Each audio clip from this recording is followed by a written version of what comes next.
안녕하세요. 매일국어입니다. 교과서도 시험 문제도 글로 구성되어 있기 때문에 학습에 있어서 독해력이 중요하다는 것은 너무나도 잘 알려진 사실입니다. 그럼 독해력 훈련 프로그램은 어떤 과정을 통해서 독해력을 향상시켜주는지 매일국어의 학습 과정을 함께 살펴보도록 하겠습니다. 먼저 화면 구성을 살펴볼까요? 크게 4개로 나눠보면 왼쪽에 메뉴 탭, 상단에 학습 일자와 나의 레벨, 그리고 학습 경험치, 가운데 부분은 오늘 학습할 지문입니다. 학습할 지문은 비문학 3개가 기본이고 상황에 따라 문학을 추가하여 구성을 변경할 수 있습니다.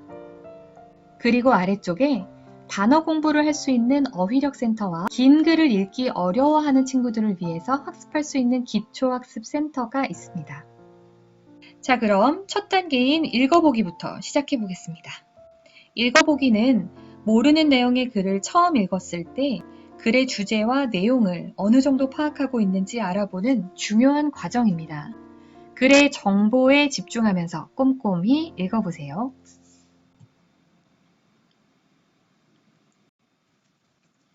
일본이 독도를 자기네 땅이라고 거짓 주장하는 강도가 갈수록 세지고 있다. 일본은 2020년부터 자기 나라 초등학교와 중학교 교과서에 독도는 일본 땅이라는 거짓 내용을 의무적으로 넣도록 했다고 2017년 3월에 발표했다. 일본이 교과서에 독도를 자기네 땅이라는 거짓 주장을 하기 시작한 것은 1956년 고등학교 지도책에 독도를 다케시마로 적고 자기네 땅에 넣은 것이 처음이다.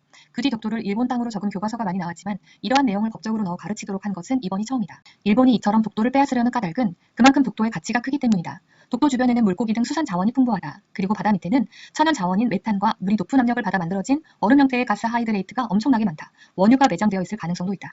지리적으로는 동해 항구판에 있기 때문에 기상 관측과 해양 관측에 필요한 시설을 세우기에도 알맞다. 게다가 다른 나라의 군사적 움직임을 관찰하기에도 좋다. 또한 일본이 독도를 빼앗을 경우 독도뿐만 아니라 독도를 둘러싼 바다의 12해리까지는 자기 나라의 영토처럼 주인이 될 수 있다. 그리고 사방 200해리까지의 바다는 배타적 경제 수역으로 지정되는데 그 안에 있는 바다의 모든 재원이 일본 차지가 된다. 이러한 일본의 만행에 대응해 우리는 독도가 우리 땅인 근거를 알고 국제사회에 널리 알려야 한다. 독도는 신라시대 이사부 장군이 512년에 우산국을 점령해 울릉도와 그에 딸린 독도를 우리 땅으로 만들었다.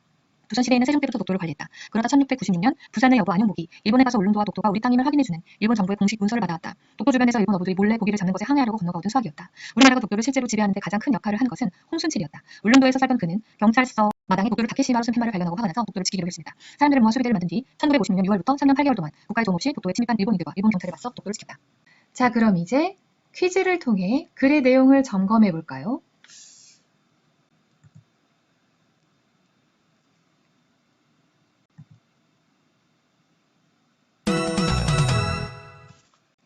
(1단계) 읽어보기를 완료하고 나면 독해 속도와 퀴즈의 정확도가 측정됩니다. 두 번째 단계인 트레이닝입니다.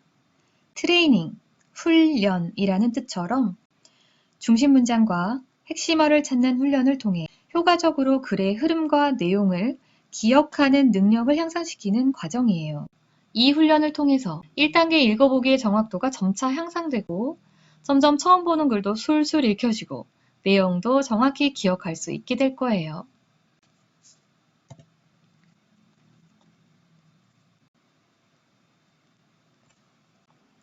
중심 내용을 담고 있는 문장을 지문에서 클릭하세요. 간혹 중심 문장이 없는 문단도 있으니 개수를 확인해 주세요.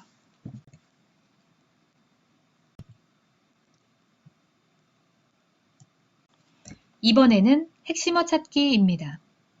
중심 문장으로 요약한 내용을 더욱 간단한 키워드만으로 내용의 흐름과 글의 구조를 기억해 보세요.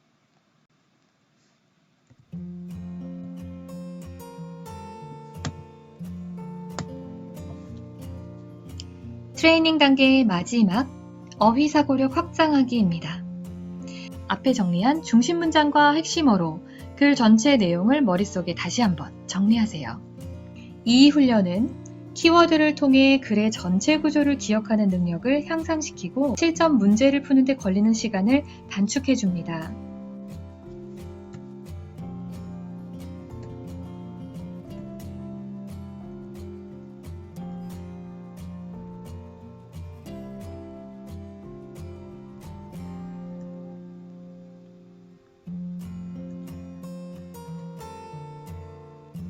(3단계) 문제풀이입니다.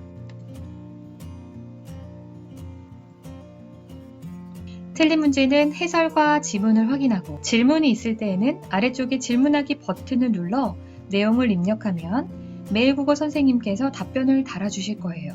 자, 비문학 지문 1개의 학습이 모두 완료되었습니다. 나머지 2개의 지문도 같은 방법으로 훈련해 주세요.